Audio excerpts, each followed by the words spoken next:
Hello friends, હું છું નિમિષા સોની. સ્વાગત છે તમારી મારી યુટ્યુબ ચેનલ પર. જો તમે ન્યૂ હો તો મારી ચેનલને લાઇક, શેર, સબસ્ક્રાઇબ કરવા વિનંતી. બાજુમાં રહેલું બેલ આઇકન અવશ્ય પ્રેસ કરજો, જેનાથી મારી અવનવી વાનગીઓ તમારા સુધી પહોંચતી રહે. આજે હું બનાવવા જઈ રહી છું ચોળા વડી પાપડનું શાક. મેં વડી લીધી છે, એ પણ ચોળાની. એ આશરે 2 કપ જેવી છે. સાથે ડુંગળી સુધારી છે, ટામેટું સુધાર્યું છે, લીલા મરચાં સુધાર્યા છે, અને આપણા જે સૂકા મરચાં આવે તે તો ખરા જ. મરચું, મીઠું, ધાણા જીરું, અને સાથે 2 પાપડ બી આપણે લેવાના છે.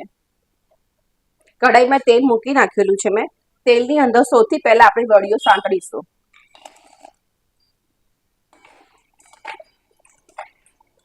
ચોળાની વડીઓ ખાવામાં પણ ખૂબ જ સ્વાદિષ્ટ લાગે છે. થોડું તેલમાં સાંતળી દેવી એને.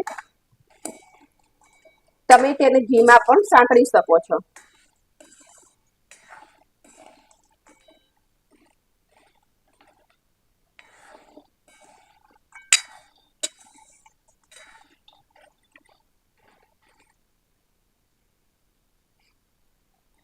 થોડી ગોલ્ડન ફ્રાય થઈ ગઈ છે, પણ હજી થોડી એને શેકી લઈશું આપણે તેલમાં.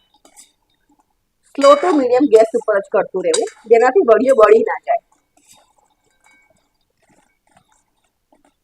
સરસ એવી શેકાઈ ગઈ છે. ગેસની ફ્લેમ બંધ કરું છું અને એક અલગ વાસણમાં આપણે તેને નીકાળી દઈશું. આ વડીને તમે ક્રશ કરી શકો છો, વાટી શકો છો, કે તમે આખી વડીનું પણ શાક બનાવી શકો છો. ફરીથી મેં કઢાઈમાં તેલ મૂક્યું છે, આશરે 2 ચમચા જેવું. ગરમ થઈ ગયું છે. તેના અંદર જીરું એડ કરું છું, હિંગ એડ કરું છું,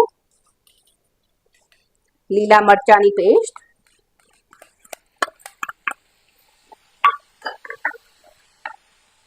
ડુંગળી ક્રશ કરી હતી તે એડ કરું છું,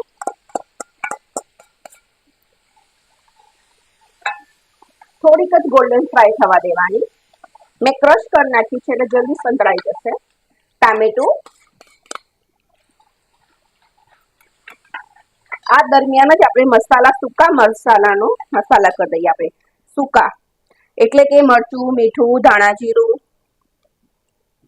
લાલ મરચું પાવડર, જીરું પાવડર, થોડીક એવી હળદર, સ્વાદ અનુસાર મીઠું. તમે આ મસાલા તમારી રીતે વધઘટ કરી શકો છો. સ્લો ટુ મીડિયમ ગેસ ઉપર જ અને સાંતળવું, જેનાથી ગ્રેવીમાંથી આપણું તેલ છૂટું પડી જાય. ત્યાં સુધીમાં બાજુમાં આપણે 2 પાપડ શેકી લઈશું.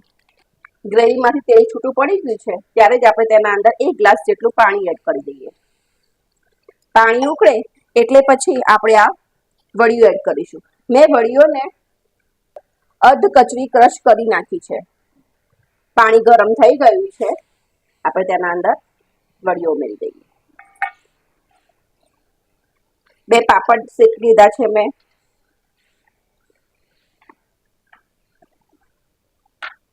આ શાકની અંદર તમે તમારી મરજી મુજબ રસો રાખી શકો છો. મેં 1 ગ્લાસ જેટલું પાણી એડ કર્યું હતું, તો એમ છતાં પણ થોડું એડ કરું છું હું. વડીઓ સરસ સોફ્ટ થઈ જાય ને તે માટે. પાપડનો આમ ભૂક્કો કરીને એડ કરી દેવા.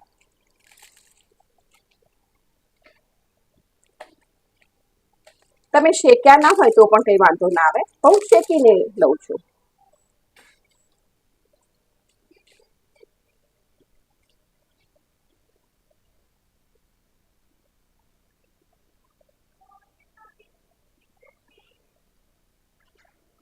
સરસ એવી શાકમાંની સુગંધ આવી ગઈ છે ફ્રેન્ડ્સ. શાક આપણું બની ગયું છે. ગેસની ફ્લેમ બંધ કરું છું અને ગાર્નિશ માટે ઉપર આપણે કોથમીર એડ કરી દઈએ.